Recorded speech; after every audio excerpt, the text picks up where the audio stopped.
Christmas or the Good Fairy by Harriet Beecher Stowe.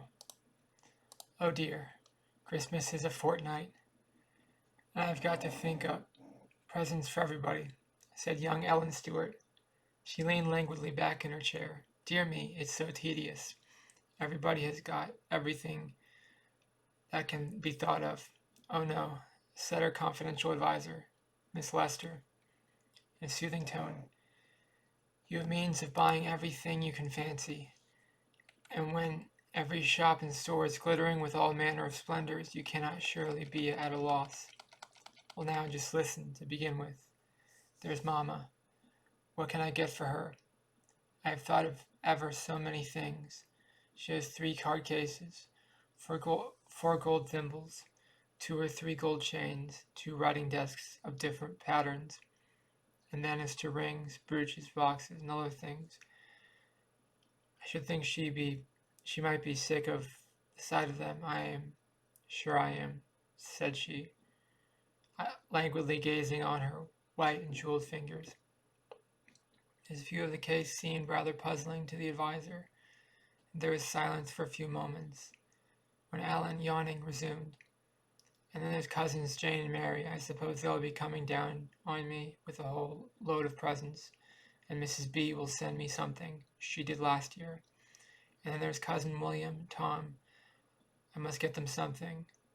I'd like to do it well enough, if only I knew what to get. Well, said Eleanor's aunt, who had been sitting quietly rattling her knitting needles during the speech, it's a pity that you had not such a subject to practice on as I was when I was a girl. Presents did not fly about in those days as they do now. I remember when I was 10 years old, my father gave me a most marvelous ugly sugar dog for a Christmas gift. I was perfectly delighted with it. The very idea of a present was so new to us. Dear aunt, how delighted I should be if I had any such fresh, unsophisticated body to get presents for. But to get for people that have more than they know what to do with now, to add pictures, books, and gliding when the center tables are loaded with them now, and rings and jewels, when they are a perfect drug. I wish myself that I were not sick and sated and tired with having everything in the world given to me. Well, Eleanor, said her aunt, if you really do want unsophisticated subjects to practice on, I can put you in the way of it. I can show you more than one family to whom you might seem to be a very good fairy, where such gifts as you could give with all ease would seem like a magic dream. Why, that would really be worthwhile, aunt. Look over in that back alley, said her aunt. You see those buildings, that miserable row of shanties? Yes.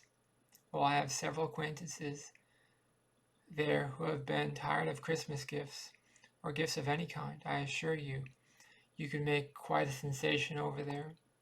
Well, who is there? Let us know. Do you remember Owen, that used to make your shoes? Yes, I remember something about him. Well, he has fallen into a consumption and cannot work any more. And he and his wife and 3 little children live in one of the rooms. How do they get along? His wife takes in sewing sometimes goes out washing. Poor Owen. I was over there yesterday. He looks thin and wasted, and his wife was saying that he was parched and with constant fever and had very little appetite. She had, with great self-denial, and by restricting herself almost necessarily, food got him 2 or 3 oranges, and the poor fellow seemed so eager after them. Poor fellow, said Eleanor involuntarily.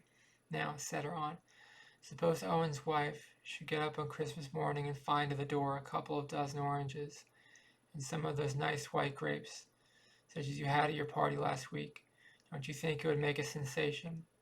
Why, yes, I think very likely it might. But who else, aunt? You spoke of a great many. Well, on the lower floor there's a neat little room. It is always kept perfectly trim and tidy. It belongs to a young couple who have nothing beyond the husband's day wages to live on.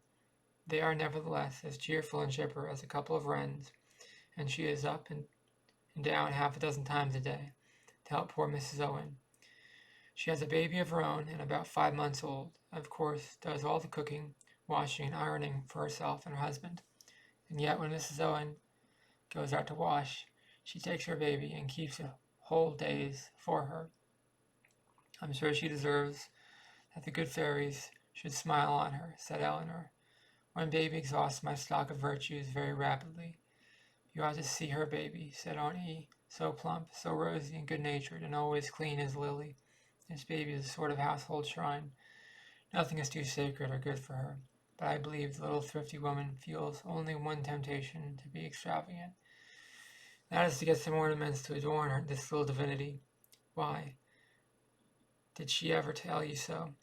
No, but one day, when I was coming downstairs, the door of their room was partly open. I saw a peddler there with an open box. John, the husband, was standing with a little purple cap on his hand. He was regarding with mystified, admiring air, as if he didn't quite comprehend it, and trim little Mary gazing at it with longing eyes. I think we might get it, said John. Oh no, said she regretfully. Yet I wish we could. It's so pretty. Say no more, Aunt. I see the good fairy must pop a cap into the window on Christmas morning. Indeed, it shall be done. How they will wonder where it came from, and talk about it for months to come.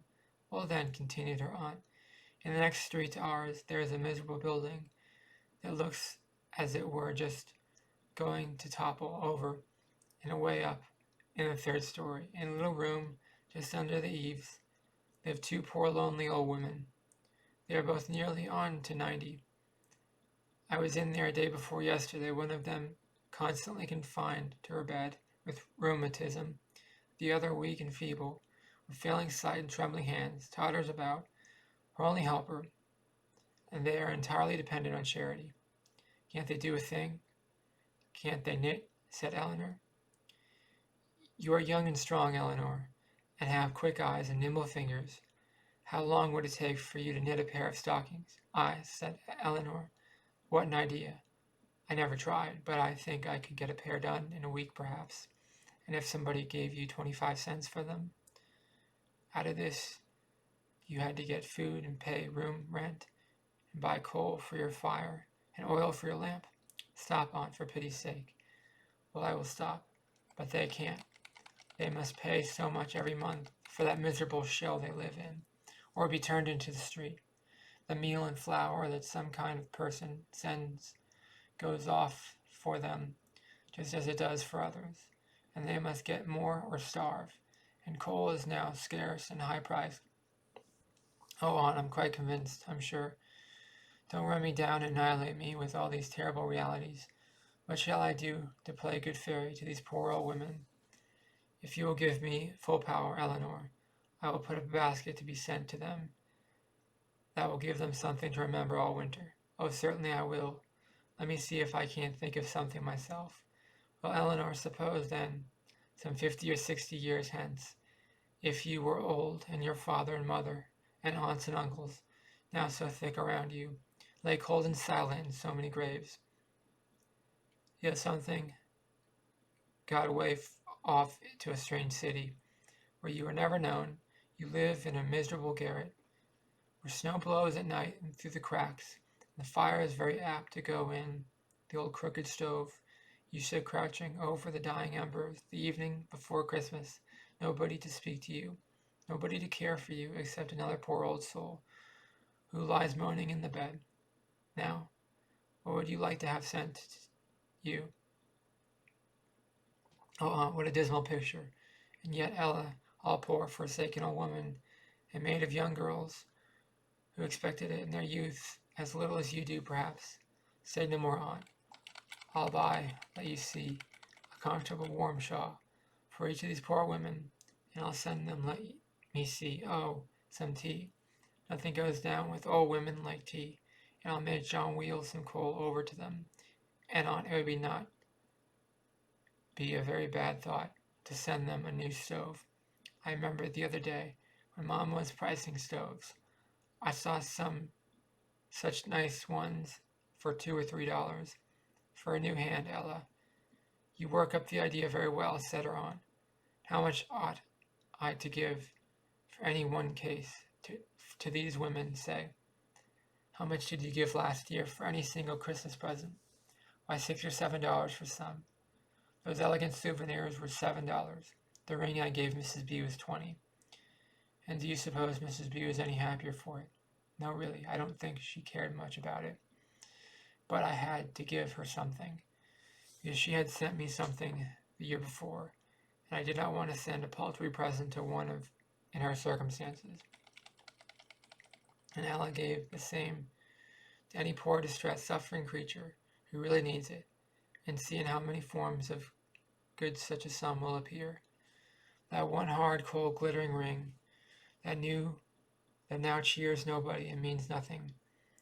You give because you must, and she takes because she must, might, if broken up into smaller sums, send real warm and heartfelt gladness through many a cold and cheerless dwelling, through many an aching heart. You are getting to be an orator, aunt, but don't you approve of Christmas presents among friends and equals?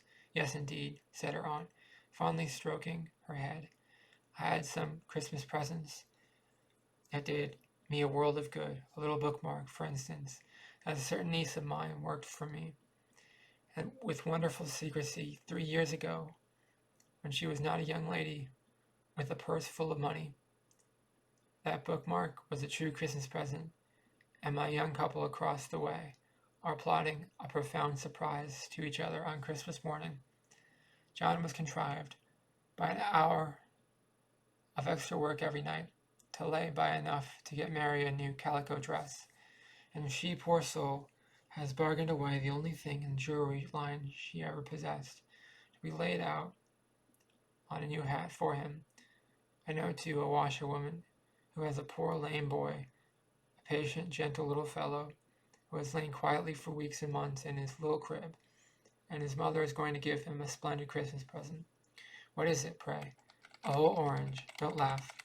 She will pay 10 whole cents for it shall be none of your common oranges, but a picked one of the very best going. She has put by the money, a cent at a time, for a whole month, and nobody knows which will be happiest in it, Willie or his mother. These are such Christmas presents as I like to think of, gifts coming from love, intending to produce love. These are the appropriate gifts of the day. But don't you think it's right for those who have money to give expensive presents, supposing always, as you say, they are given from real affection? Sometimes, undoubtedly, the Savior did not condemn her, who broke an alabaster box of ointment, very precious, simply as a proof of love, even though the suggestion was made. This might have been sold for 300 pence and given to the poor. I have thought he would regard with sympathy the fond efforts which human love sometimes makes to express itself by gifts, their rarest and most costly. How I rejoiced with all my heart when Charles Elton gave his poor mother that splendid Chinese shawl and gold watch, because I knew that came from the very fullness of his heart to a mother, that he could not do too much for a mother that has done and suffered everything for him. In such cases, when resources are ample, a costly gift seems to have a graceful appropriateness, but I cannot approve of it. It exhausts all the means of doing for the poor. It is better then to give a simple offering and to do something for those who really need it. Eleanor looked thoughtful. Her aunt laid down her knitting and said in a tone of gentle seriousness, "Whose birth does Christmas commemorate, Ella?" "Our Saviour's, certainly, aunt." "Yes," said her aunt. "And how was he born?" "In a stable, laid in a manger, thus born, that in all ages he might be known as the brother and friend of the poor, and surely it seems but appropriate to commemorate his birthday by an especial remembrance of the lowly, the poor, the outcast, and distressed. And if Christ should come back to our city on a Christmas day, where should we think it most appropriate for his character to find him? Would he be carrying splendid gifts to splendid dwellings, or would he be gliding about in the cheerless haunts of the desolate, the poor, the forsaken, and the sorrowful?" And here the conversation ended. "What sort of Christmas presents is Ella buying?" said Cousin Tom, as the waiter handed in a portentous-looking package, which had been just rung up at the door. Let's open it, said saucy Will. Upon my word, 2 great gray blanket shawls. These must be for you and me, Tom. And what's this? A great bowl of cotton flannel and gray yarn stockings. The doorbell rang again, and the waiter brought in another bulky parcel and deposited it in the marble-topped center table. What's here? Said Will, cutting the cord. Woo! A perfect nest of packages. Oolong tea, oranges, grapes, white sugar. Bless me. Ella must be going to housekeeping. We're going crazy, said Tom. And on my word, said he, looking out the window, there's a drayman ringing at our door, with a stove and a tea kettle set in the top of it. Ella's cook stove, of course, said Will.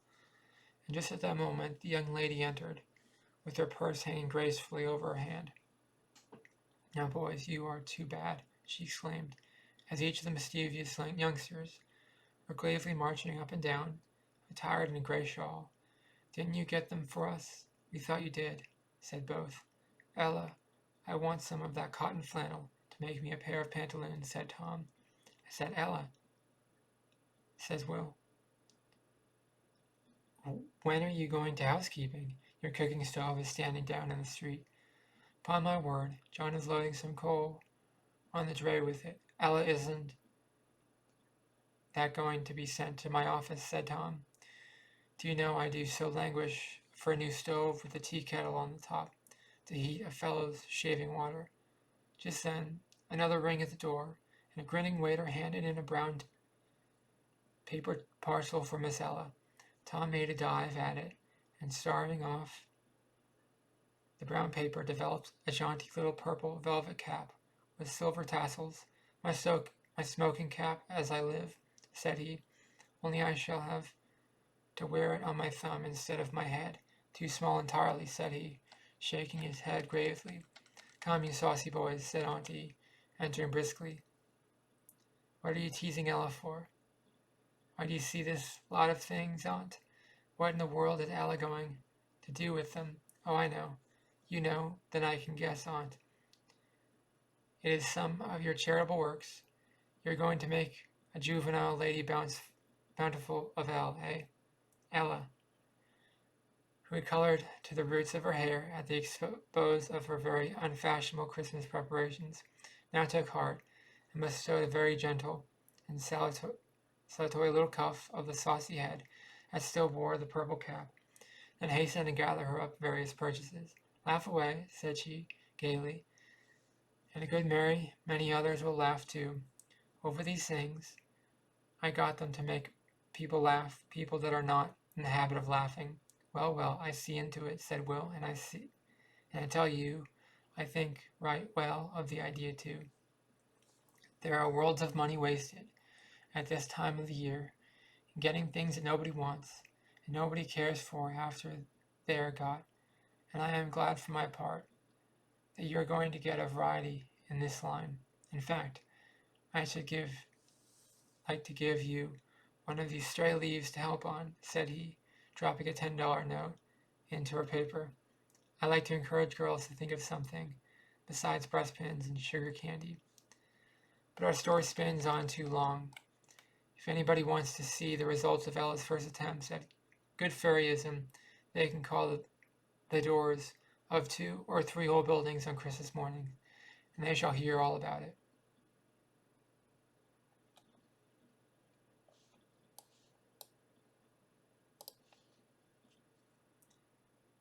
And that's the end of Christmas, or The Good Fairy, by, who's it by? Harriet Beecher Stowe. I like this story. I give you 2 thumbs up. I like stories about Christmas. I don't read that many stories about Christmas, but I think it's good to think about the holidays. I think it's good about giving to the needy, giving to the less fortunate. Even though sometimes you shouldn't give things you don't have.